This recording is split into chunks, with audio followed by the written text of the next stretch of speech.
ये आकाशवाणी का भोपाल केंद्र है। कुछ ही पलों में होंगे प्रादेशिक समाचार। आकाशवाणी भोपाल से प्रस्तुत है प्रादेशिक समाचार।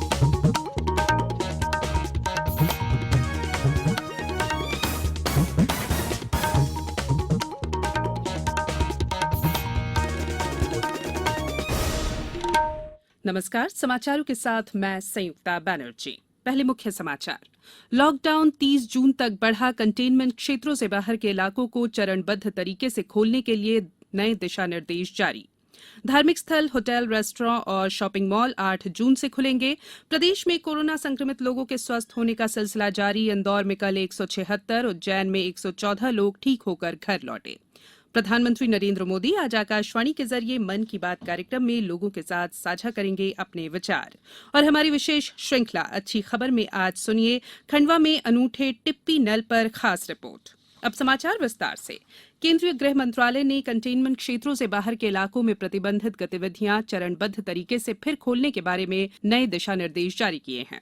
कंटेनमेंट क्षेत्रों में राष्ट्रव्यापी लॉकडाउन 30 जून तक बढ़ा दिया गया है, लेकिन दिशा निर्देशों में कहा गया है कि इन क्षेत्रों से बाहर चरणबद्ध तरीके से लॉकडाउन खोलने की अनुमति होगी। नए दिशा निर्देशों के अंतर्गत पहले चरण के दौरान 8 जून से पूजा स्थलों, होटल, रेस्टोरेंट और अन्य आवभगत सेवाओं तथा शॉपिंग मॉल्स में लोगों के प्रवेश की अनुमति होगी। दूसरे चरण में राज्यों और केंद्र शासित प्रदेशों से सलाह मशवरा करने के बाद स्कूल, कॉलेज, शैक्षणिक प्रशिक्षण और कोचिंग संस्थानों को खोलने पर विचार किया जाएगा। नए दिशा निर्देशों के अनुसार देश भर में केवल कुछ ही गतिविधियों पर प्रतिबंध रहेगा। इनमें अंतर्राष्ट्रीय विमान यात्रा, मेट्रो रेल का परिचालन, सिनेमा हॉल, जिम, तरणताल, मनोरंजन पार्क, रंगमंच, बार और सभागार तथा अन्य इसी तरह के स्थल शामिल हैं। सामाजिक, राजनीतिक, खेल, मनोरंजन, साहित्यिक, सांस्कृतिक, धार्मिक और अन्य भीड़ वाले सम्मेलन भी प्रतिबंधित होंगे। तीसरे चरण में स्थिति का आकलन करने के बाद इन गतिविधियों को खोलने की तिथि के संबंध में निर्णय किया जाएगा। गृह मंत्रालय ने कहा है कि कंटेनमेंट क्षेत्रों में लॉकडाउन सख्ती से लागू रहेगा। स्वास्थ्य मंत्रालय के दिशा निर्देशों को ध्यान में रखते हुए राज्य और केंद्र शासित प्रदेशों की सरकारें कंटेनमेंट क्षेत्रों का परिसीमन करेंगी। देश भर में कर्फ्यू का समय रात 9 बजे से सुबह 5 बजे तक का होगा। नए दिशा निर्देशों में कहा गया है कि 2 राज्यों के बीच और राज्य के भीतर व्यक्तियों और वस्तुओं के आवागमन पर कोई प्रतिबंध नहीं होगा। इनकी गतिविधियों के लिए किसी अलग अनुमति, अनुमोदन या ई मंजूरी की जरूरत नहीं होगी। हालांकि अगर कोई राज्य या केंद्र शासित प्रदेश जन स्वास्थ्य के कारण और अपनी स्थिति के अनुसार व्यक्तियों के आवागमन को विनियमित करता है तो उसे व्यापक स्तर पर अग्रिम रूप से इसका प्रचार और निर्धारित प्रक्रिया का पालन करना होगा। प्रदेश में कोरोना संक्रमित लोगों की संख्या 8,000 के करीब पहुंच गई है। हालांकि राहत की खबर यह है कि इनमें से आधे 4,444 लोग स्वस्थ होकर अपने घर लौट चुके हैं। सबसे ज्यादा संक्रमित इंदौर जिले में पिछले 24 घंटों के दौरान 55 नए मरीज मिलने से कोरोना संक्रमितों की संख्या 3,486 तक पहुंच गई है।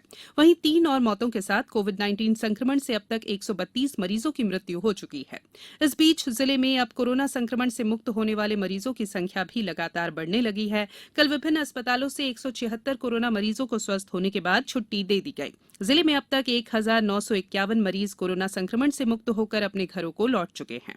इधर राजधानी भोपाल में कल कोरोना संक्रमित 45 नए मामले सामने आए। उधर उज्जैन जिले में हमारे संवाददाता ने बताया है कि कल कुल 114 मरीज स्वस्थ होकर घर लौटे। वहीं 10 नए मामले भी सामने आए। जबलपुर में कल 11 लोगों की रिपोर्ट पॉजिटिव आई है, जिससे जिले में कोरोना संक्रमितों की संख्या 240 हो गई है। वहीं 5 कोरोना मरीज स्वस्थ होकर घर पहुंचे। स्वस्थ होने वाले लोगों की संख्या 176 हो गई है।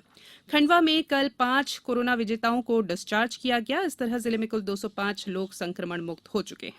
श्योपुर में 5 नए मरीज मिलने से संक्रमितों की संख्या 14 हो गई है। मुरैना में बीती रात आई सभी रिपोर्ट नेगेटिव आई है, जिससे राहत मिली है जिले को। कोरोना संक्रमण से अब तक अछूतते रहे निवाड़ी जिले के लिए कल राहत की खबर मिली। निवाड़ी से 3 संदिग्धों की जांच रिपोर्ट भेजी गई थी, जिनमें से तीनों की रिपोर्ट नेगेटिव आई है।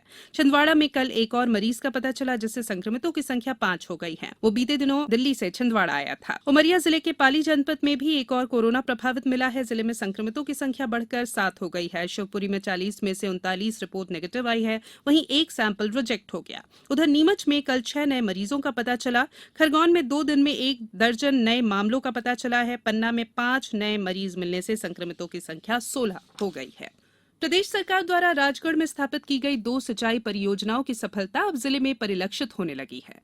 इस बार जिले में पर्याप्त पानी मिलने से गेहूं की बंपर पैदावार हुई है। कलेक्टर नीरज कुमार सिंह ने बताया है कि समर्थन मूल्य पर ही अभी तक 3.5 लाख मीट्रिक टन गेहूं खरीदा जा चुका है। साल अभी तक लगभग 3.5 लाख मीट्रिक टन गेहूं की खरीदी हो चुकी है और हमारे जिले का गेहूं अब रेक के माध्यम से महाराष्ट्र भी भेजा जा रहा है। उधर दमोह से हमारे संवाददाता ने बताया है कि जिले में इस बार गेहूं की रिकॉर्ड खरीदी हुई है। पिछले साल जहां 15,821 किसानों ने 97,08,145 क्विंटल गेहूं विक्रय किया था, वहीं इस साल कल तक 38,600 पंजीकृत किसानों में से 29,591 किसानों द्वारा 20 लाख क्विंटल गेहूं विक्रय किया जा चुका है, जिसका 280 करोड़ रुपए 28,500 किसानों के बैंक खातों में भुगतान भी किया जा चुका है। इस बार नवाचार करते हुए 4 महिला समितियों को भी गेहूं खरीदने का अवसर दिया गया था। दमोह से मैं अनिल जैन।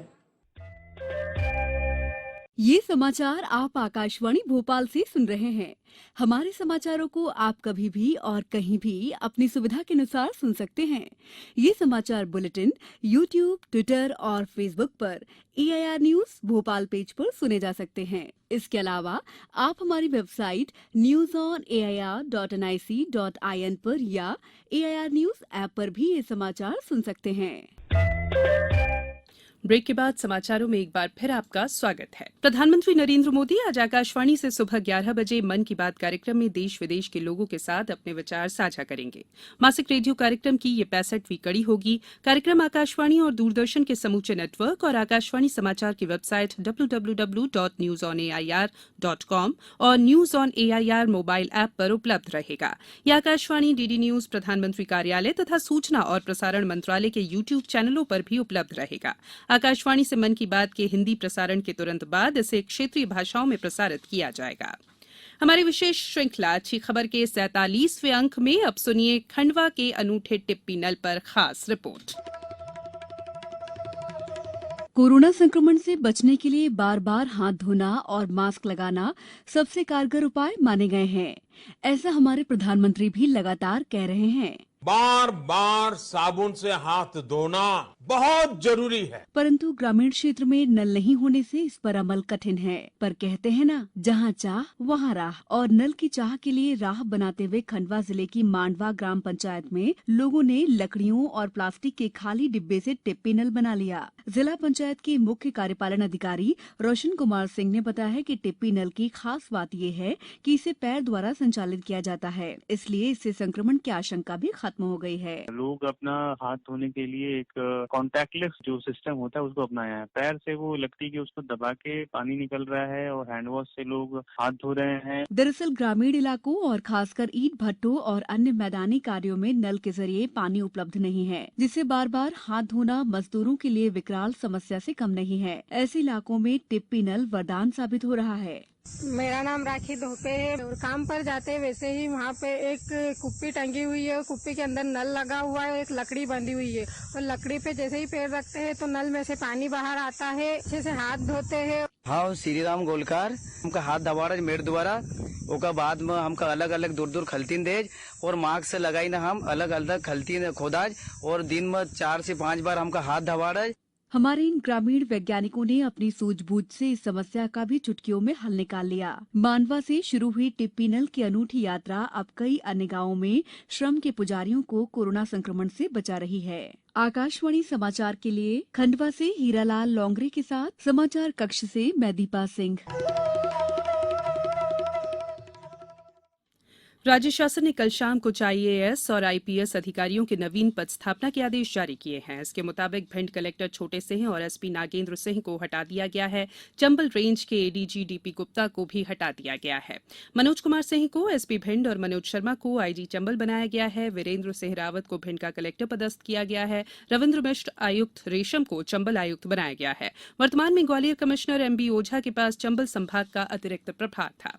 अब कुछ समाचार संक्षेप में। राज्यपाल लालजी टंडन ने कल भोपाल स्थित माखनलाल चतुर्वेदी राष्ट्रीय पत्रकारिता विश्वविद्यालय के 7 दिन 7 व्याख्यान माला के शुभारंभ सत्र को संबोधित करते हुए कहा कि मानव मूल्य आधारित पत्रकारिता का विश्वविद्यालय दिशा दर्शन करे।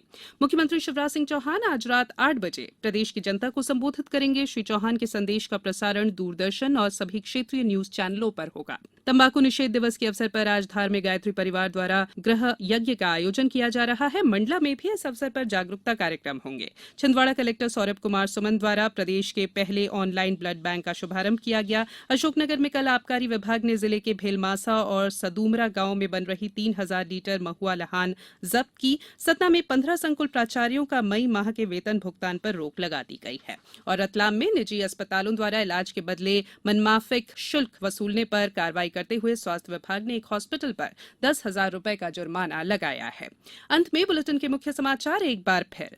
लॉकडाउन 30 जून तक बढ़ा। कंटेनमेंट क्षेत्रों से बाहर के इलाकों को चरणबद्ध तरीके से खोलने के लिए नए दिशा निर्देश जारी। धार्मिक स्थल, होटल, रेस्टोरेंट और शॉपिंग मॉल 8 जून से खुलेंगे। प्रदेश में कोरोना संक्रमित लोगों के स्वस्थ होने का सिलसिला जारी। इंदौर में कल 176, उज्जैन में 114 लोग ठीक होकर घर लौटे। प्रधानमंत्री नरेंद्र मोदी आज आकाशवाणी के जरिए मन की बात कार्यक्रम में लोगों के साथ साझा करेंगे अपने विचार। और हमारी विशेष श्रृंखला अच्छी खबर में आज आपने सुनी खंडवा में अनूठे टिप्पी नल पर खास रिपोर्ट। इस बुलेटिन में इतना ही। घर में रहिए, सुरक्षित रहिए और सुनते रहिए आकाशवाणी। नमस्कार।